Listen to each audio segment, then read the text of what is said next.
बिलावल भुट्टो की तकरीर है, फिर उस पर आता हूँ क्योंकि निज़ाम की बात हो रही है और हम एक स्टोरी को सामने रख के बात कर रहे हैं कि ये सबसे बड़ा मसला है पाकिस्तान में, हसूल इंसाफ गरीब आदमी का। आज एक और बात भी कही बिलावल भुट्टो ने, उन्होंने कहा जी वाइट हाउस नहीं, ये तो बिलावल हाउस की साजिश है। जैसे अभी साबर कह रहे थे कि एक तो वो बाजवा साहब को बचाने की कोशिश कर रहे हैं और साथ में उनका गला भी पकड़ रहे हैं, दूसरी तरफ अमेरिका को भी खुश करने की बात कर रहे हैं और ये कह रहे हैं कि देखें ये हम इल्ज़ाम ले रहे हैं अपने सर। तो ये अमेरिका के दौरे से, बड़े लंबे तवील दौरे के बाद वापस आए हैं, तो how do you make out of it? देखिए, मैं पिछले कोई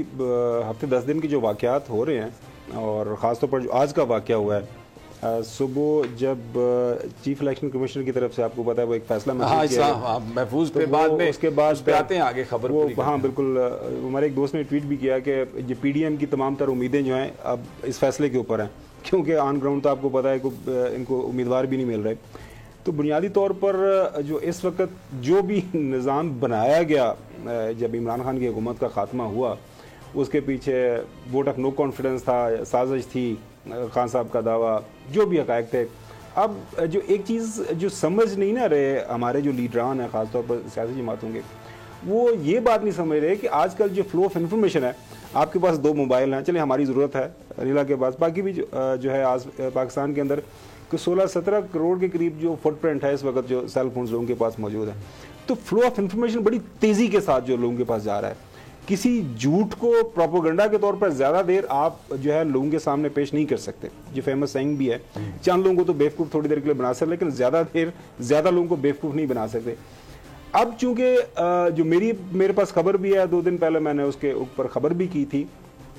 कि हुकूमत वक्त की तरफ से जो है इन्होंने कि अपने कोई सर्वेज भी करवाए हैं, गवर्नमेंट के कोई इदारे, वफाकी इदारे इस्तेमाल करके। उसके अलावा इन्होंने कुछ प्राइवेट सेक्टर के सर्वेज कंपनी से भी सर्वे करवाए हैं। तो वहाँ से जो एक इनको एक मिला है तासुर, एक जो ऑन ग्राउंड जो फैक्ट्स इनके सामने आए हैं, वो ये है कि इलेक्शन में जाएंगे तो आपकी मौत है, सियासी मौत है, हार जाएंगे। आप अंदाज़ा करें ना कि अगर आप इस्लामाबाद जैसे छोटे से शहर के अंदर आप इलेक्शन नहीं करवा सकते तो आप फिर किधर जाएंगे? बिल्कुल सही बात। अब मुझे जो डर लग रहा है, आप जो आपने तकरीर सुनी वो सुनी, आपकी हिम्मत है, वैसे सारी तकरीर आपने सुन ली, मैं असल में प्रोग्राम की तैयारी में था इसलिए मैं ज़्यादा नहीं सुन सका। तो बिलावल साहब जो बात कर रहे हैं वो बिल्कुल सही बात कर रहे हैं कि एक निज़ाम है, निज़ाम के जो पीछे थे, अब उन्होंने ये किया, साबर साहब जो बात कर रहे हैं, तो लिहाजा अब वो बिल्कुल नहीं जाने वाले। मुझे तो दीवार के ऊपर बड़ा वाजे एक जो लिखा हुआ कुंद, वो जो है ना बिल्कुल इनकाब कर दिया, लिखा हुआ नजर आ रहा है कि पाकिस्तान के अंदर जल्दी इलेक्शन आप समझते हैं नहीं। अच्छा, मुझे यहाँ पर एक छोटा सा वक्फा लेना। तो जब वापस आते हैं तो बिलावल ने कहा कि जी पार्लियामेंट में आ जाएं, हम बात कर लेंगे, और ये कहा कि सिलेक्टेड को तो खुदा हाफिज कह दिया, उनके जो सहूलतकार थे, यानी पूरा डायरेक्ट वो एक बड़ा इल्ज़ाम है पाकिस्तान की फ़ौज पर कि जो उनके सहूलतकार थे उनको इज्जत से रुखसत किया। अब यही बात इमरान खान साहब भी कहते हैं, जिस पर बहुत लोग, यही बात